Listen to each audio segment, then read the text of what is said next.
Hello বন্ধুরা, আসসালামু আলাইকুম। তো গত কয়েকদিন আগে খুব বৃষ্টি হয়েছিল। তো বৃষ্টির সময় সকালবেলা বসে আছি। তো সাফিনে সারাক্ষণ গোসলখানায় গিয়ে বালতির পানিতে ঘাটাঘাটি করে, নিয়ে আসলে চিল্লাচিল্লি করে। তো আজকে বৃষ্টি দেখে ও ঘর থেকে ঢুকছে না। তো ভাবলাম যে ওকে একটু বৃষ্টির স্বাদ দেখায়, বৃষ্টির খেলাটা দেখায়। এখন বৃষ্টিতে ভিজলে যদি ঠান্ডা লাগে তাহলে আমাদেরকে দৌড়াদৌড়ি করতে হবে। তো হঠাৎ করে মাথায় একটা বুদ্ধি আসলো, কারণ আমরা ছোটোবেলা থাকতে এই কাজটা করতাম। মাথায় একটা পলিথিন বেঁধে, অনেক সময় দেখি যে রিক্সাওয়ালারা দেখি মাথায় একটা পলিথিন বেঁধে তারপরে বৃষ্টিতে ভিজছে, মানে মাথা না ভিজলে হয়তো ঠান্ডা লাগে না, এই চিন্তা থেকে এটা। তো আমি ভাবলাম ওকে একটা কিছু এরকম কিছু বানিয়ে দিই। তো আমাদের ঘরে ময়লার যে পলিথিনগুলো ছিল, তো ওইরকম একটা পলিথিন বড় থেকে নতুন একটা পলিথিন নিয়ে তো ওইটার শেপ করে ওর হাত এবং মুখের জায়গাটা কেটে ওকে আস্তে আস্তে পরিয়ে দিচ্ছিলাম। তো পরানোর সময় ও আসলে জানতে পারছে না যে এখানে আসলে কি হচ্ছে। তারপরে দেখা গেল যে অনেক সময় দেখা যায় পলিথিন মুখে ঢুকিয়ে দিলে কিন্তু বাচ্চারা, বড়রাও পর্যন্ত ভয় পায়, কিন্তু ও ভয় পাচ্ছে না, কারণ ওর মুখের এই জায়গাটা আমি অনেকটা জায়গা কেটে দিয়েছি, যার কারণে দেখা যাচ্ছে যে ও এটা পরার পর আমাকে দেখতে পাচ্ছে বা নিঃশ্বাস নিতে পারছে, সবই স্বাভাবিক আছে। পুরো জামার মতো করার চেষ্টা করেছি।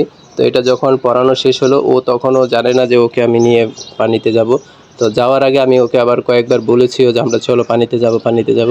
যার কারণে ও ঠান্ডা হয়ে তারপর আমার এই পোশাকটা, অর্থাৎ পলিথিনের যে রেনকোট বানিয়েছি সেটা পরার সুযোগ করে দিল।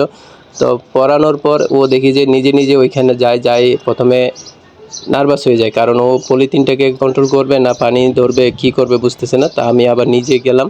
তো আমি আবার ছাতা নিয়ে গিয়েছি, কারণ আমার হাতে যে মোবাইলটা আছে সেটা যদি আবার বৃষ্টির পানিতে ভিজে যায় তাহলে দেখা যাবে যে আমার মোবাইলটাই হাওয়া হয়ে যাবে, অর্থাৎ মোবাইলটাই নষ্ট হয়ে যাবে। তো আমি ওই চিন্তা করে আমিও ছাতা নিয়ে বের হয়েছি।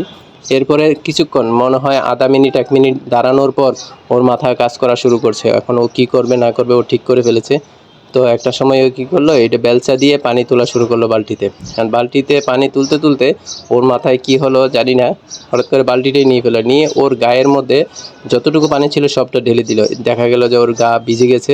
এখন যদি ঠান্ডা লাগে তাহলে দেখা যায় সর্দি কাশি এটা তো চলা শুরু হবে, কারণ গরমে যখন ঘামে এই ঘাম থেকে আবার কিন্তু ঠান্ডা সর্দি হয়। তো সেই চিন্তা করে আমরা আর বেশিক্ষণ থাকি নাই। তো এখানে প্রায় 3-4 মিনিট আমরা বৃষ্টির পানিতে সময় দিয়েছি, এরপর আমরা আবার ঘরে চলে আসছি। তো আজকের ভিডিওটা এখানেই শেষ করলাম। তো দেখা হবে নতুন কোনো ভিডিওতে। আল্লাহ হাফেজ।